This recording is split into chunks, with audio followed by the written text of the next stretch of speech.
حضرت سیدنا امام حسین رضی اللہ تعالیٰ عنہ گھوڑے پہ تشریف فرما تھے. اب تو بڑا برا حال ہے، لوگ صحابہ کو برا کہتے ہیں اہل بیت کا نام لے کے. میں کہتا ہوں ہمیں تو اہل بیت سے پیار کرنا ہی صحابہ نے سکھایا ہے. انہوں نے بتایا ادب کیا ہے. اور صاحب طبقات، حالانکہ ان کا انداز بڑا محققانہ ہے، بڑی جان پھٹک کے بعد وہ چیزوں کو لاتے ہیں. وہ فرماتے ہیں کہ حضرت امام حسین کالی سیاہ داڑھی تھی، کوئی بال سفید نہیں تھا. جناب ابو ہریرہ بوڑھے آدمی تھے، ضعیف، شاگردوں کا حلقہ تھا. جیسے آپ بیٹھے ہوئے ہیں سامنے تو میں واز کر رہا ہوں تو سامنے سے امام حسین تشریف لائے. آپ ایک جگہ بیٹھ کے حدیثیں بیان کر رہے تھے. امام حسین آئے تو تازی تازی بارش ہوئی تھی مدینے میں، تازی تازی. چھوٹے چھوٹے حوض پانی کے بنے ہوئے تھے، چھوٹے چھوٹے، جو گہری جگہ ہوتی ہے نا وہ پانی بھر جاتا ہے. تو حضرت امام حسین جیسے ہی زمین پہ پیر رکھا تو پانی کے حوض میں آپ کا پیر چلا گیا، کیچڑ لگ گئی. شاگردوں اور مریدوں میں سے اٹھ کے کسی کی دستبوسی کرنا خاصا مشکل ہوتا ہے. حضرت سیدنا ابو ہریرہ رضی اللہ تعالیٰ عنہ دیکھ رہے تھے، جو ادھر لوگ بیٹھے تھے وہ نہیں دیکھ رہے تھے. حضرت ابو ہریرہ دیکھ رہے تھے، وہ اٹھے، دوڑے گئے اور پھر جا کے اپنے سر سے پگڑی کھولی اور پھر امام حسین کا پیر جیسے ہی صاف کیا تو امام حسین نے پیچھے کیا، کہا حضور آپ بوڑھے ہیں، میں جوان ہوں، تم آپ میرے لیے عزت کے قابل ہیں، میرے نانا جان کے آپ غلام ہیں، یہ آپ کیا کر رہے ہیں؟ سیدنا ابو ہریرہ رضی اللہ تعالیٰ انہوں نے پیر چھوڑا نہیں، زور سے پکڑ لیا، رونے لگے، کہنے لگے حسین تجھے نہیں دیکھ رہا، میں تو محمد عربی کی نسبت کو دیکھ رہا ہوں. تو میرے عزیز یاد رکھیں اس بات کو کہ نسبت ایک حسن ہے، نسبت ایک توانائی ہے، نسبت ایک وقار ہے. نسبت کی قدر کریں. اگر اہل اللہ کی کوئی اولاد ہے، حضرت عمر فاروق رضی اللہ تعالیٰ عنہ سیدھے سیدھے 2 + 2 کے قائل تھے، کوئی چکر ہی نہیں، بس جو مانتا ہے ٹھیک ہے، نہیں مانتا تو ڈنڈا منگاؤ، سیدھی سیدھی زندگی تھی. لیکن نسبت پر، پیار پر، خلوص پر، وفا پر حضرت عمر کا بھی کوئی سمجھوتا نہیں. امام اعظم ابو حنیفہ رحمت اللہ علیہ، امام صاحب سے سند لینے کے لیے لوگ ہزاروں میل کا سفر کرتے تھے، ہزاروں میل کا. اب تو پرائمری ٹیچر بیچارہ جا رہا ہو نا سائیکل پہ تو اس کا شاگرد لینڈ کروزر پہ گزرتا ہے تو کئی دفعہ استاد پہ دھواں چھوڑ جاتی ہے اس کی گاڑی، اسے پتہ ہی نہیں کہ کتنی قدر والے معاملات ہیں یہ. حضرت سیدنا امام اعظم، لاکھوں لوگ، کروڑوں لوگ آج بھی ان کی تقلید کرتے ہیں. امام صاحب کا قول دنیا میں حجت کے طور پہ مانا جاتا ہے. آپ کے شاگرد کہتے ایک باغ میں بیٹھ کر ہم کچھ لکھ رہے تھے، بہت ساری کتابیں بکھری ہوئی ہیں چاروں جانب. جب آدمی تحریر کرتا ہے نا، جو مصنف کتابیں لکھنے والے ہیں، وہ دنگل کا سما ہوتا ہے، ادھر چیز بکھری ہے، کوئی ادھر چیز بکھری ہے، بڑے ان کے معاملات سخت ہو جاتے ہیں. تو کہتے ہیں کہ بڑا بکھرا ہوا سامان تھا، ہم ایک باغ میں بیٹھے تھے، کھلی فضا میں کام ہو رہا تھا. تو بعضوں کا شاگرد بھی بٹھائے جاتے ہیں، حوالے ڈھونڈو تو بخاری دیکھ، تو مسلم دیکھ، بٹھائے جاتے ہیں ساتھ. شاگرد بھی بیٹھے ہوئے تھے.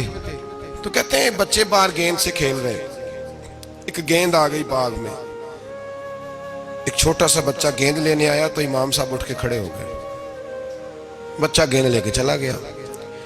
اب بچے کھیلتے ہیں تو کتنی دفعہ گیند آئے گی، پھر دوبارہ وہ گیند آ گئی، وہی بچہ پھر آیا، شاید اس کی ڈیوٹی یہ تھی. وہ جب دوبارہ آیا تو امام اعظم پھر کھڑے ہو گئے. وہ تیسری دفعہ آیا تو امام صاحب پھر کھڑے ہو گئے. اب شاگرد بیچارے اکتا گئے کہ ہم اتنی مشکل سے نوٹ سیدھے کرتے ہیں، بابا اٹھتا ہے تو کتاب میں پھر بکھر جاتی.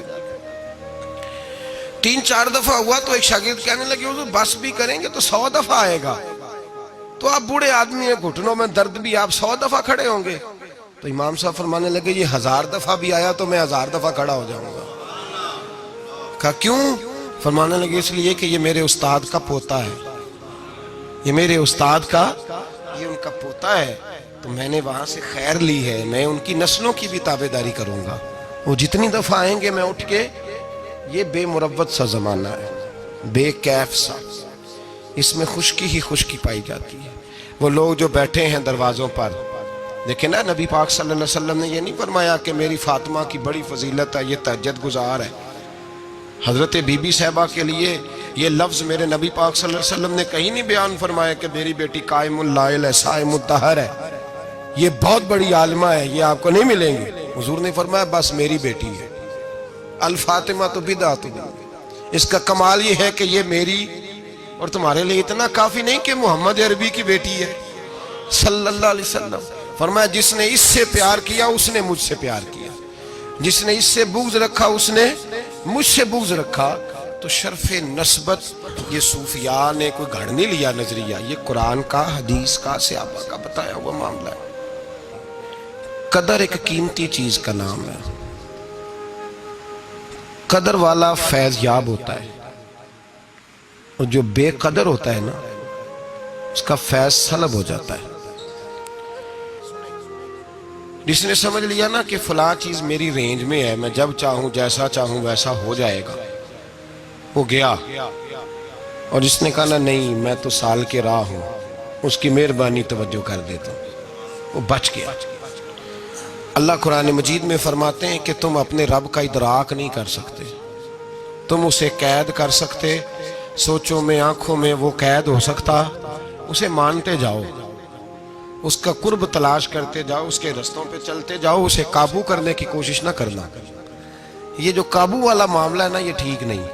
قدر کرنے والے بچ جاتے ہیں. قدر والا فیض یاب ہوتا ہے، بے قدر نقصان اٹھاتا ہے. یاد رکھیں حضرت خواجہ نظام الدین محبوب الہی رحمۃ اللہ علیہ کے خلیفہ تھے حضرت امیر خسرو، بلکہ محبوب تھے.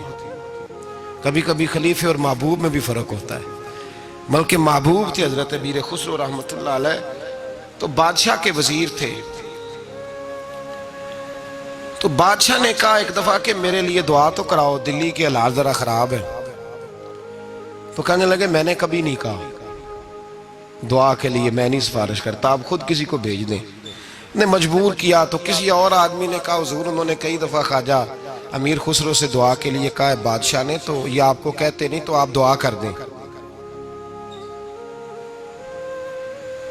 تو حضرت خواجہ نظام الدین صاحب کہنے لگے بادشاہ سے کہو میں نہیں تیرے لیے دعا کرتا، دعا کرانی ہے تو حضرت ابو علی قلندر کے پاس پانی پت جائے، وہ دعا کریں گے تو حالات صحیح ہو جائیں گے دلی کے. حضرت امیر خسرو نے جا کے بتا دیا کہ وہ کہتے ہیں وہاں سے دعا کراؤ، ادھر سے. کہنے لگے پھر تو نہیں جانا ہے. تو حضرت امیر خسرو کہنے لگے جی مجھے کسی اور کا رستہ آتا ہی نہیں، میں نے نہیں جانا. کہنے لگے اگر میں حکم کرا دوں تو کہا حکم کا میں پابند ہوں. حکم ہو گیا حضرت خواجہ نظام الدین صاحب کی طرف سے کہ جاؤ پانی پت. حضرت امیر خسرو گئے حضرت ابو علی قلندر کے پاس، ان سے جا کے دعا کرائی. پانی پت بڑی دور ہے دلی سے. دعا کرائی تو کہا بادشاہ سے کہنا حالات صحیح ہو جائیں گے، اور جب صحیح ہو جائے نا تو پھر میرے پاس آئے، صحیح ہو جائیں. دعا کی تو اگلے دن ہی معاملات بہتر ہونے لگے. ایک ہفتے میں سب چیزیں بادشاہ کے کنٹرول میں آ گئیں. گھوڑے پہ بیٹھا، مٹھائی لی، پھل لیے، پانی پت گیا. حضرت سے جا کے کہا حضور میں حاضر ہوں، کیا بتانا تھا آپ نے؟